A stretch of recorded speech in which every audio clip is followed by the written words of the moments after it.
Our furry friends are absolutely part of our families, which is why it's always nice to chat with a pet expert about how to care for our dogs and cats. Dr. Ezra Amis from Paw Priority is here tonight to answer your questions. Thank you so much for being here.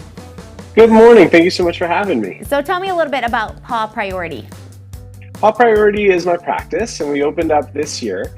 And we're trying to be really, really different, okay? So we're in urgent care, but we do general practice, which is like preventative wellness, like just regular vaccines and checkups.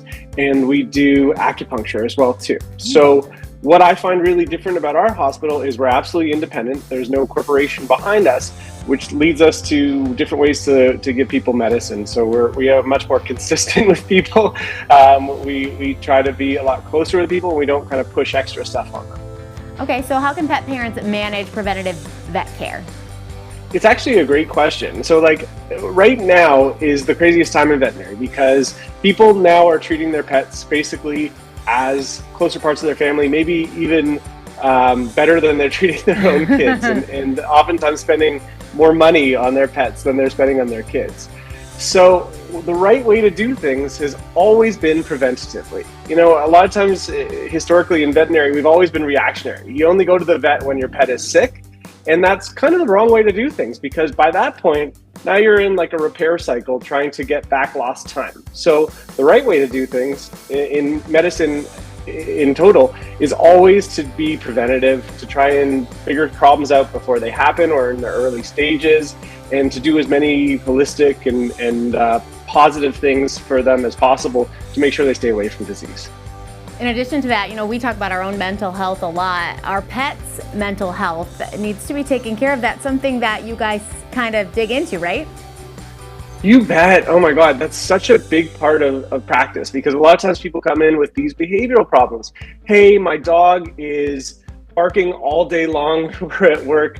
Hey, my cat is literally chewing everything and scratching everything in my house. And we see those cases on a daily basis. And a lot of them are, well, we've bred these animals for 10,000 years to be kind of useful companions, that they're doing something for us. For dogs, a lot of times, maybe they're meant to be our fisherman friends or our hunting friends or going after little rodents or something like that. Cats, especially little rodents, that we've always had them have a job. And in the last 50 years, we've decided, nope, now you're just a couch potato to hang out in the house.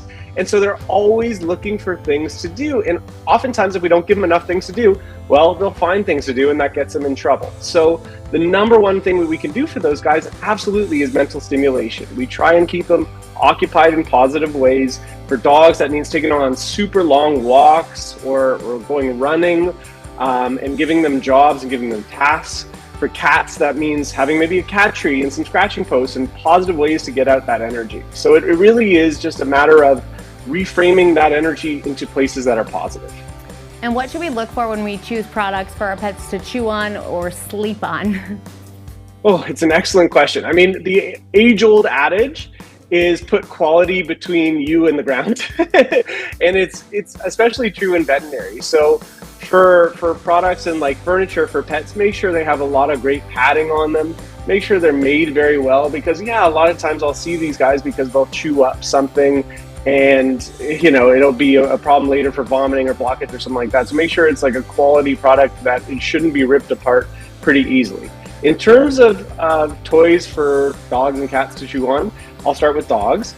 There's a few things I always say to people, okay? So bones. I do not like actual bones, okay? Because it's bone on bone. When a dog is eating a bone, like you bring home like a chicken bone or a steak bone from the restaurant and they start chewing on it, the bone on bone degrades their teeth like crazy. So softer things. There's a couple of things for puppies like Nyla bones I'm a big fan of.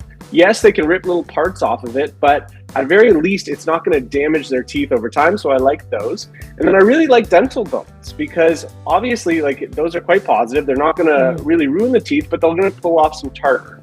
So once again, I'm not a big fan of like antlers and stuff like that. People all the time talk about how positive they think the antlers are. No, I hate them. So don't do them. But just kind of softer, nicer things. And where can we go to get some more information on you guys? Our website, please, or our Instagram. So that's pawpriority.vet. And then our Instagram is pawpriorityvet. cool. Well, thank you so much for spending time with us and giving us all of these tips. We appreciate it. Thanks for having me. We are helping you make Halloween costumes on a budget next. We'll be right back.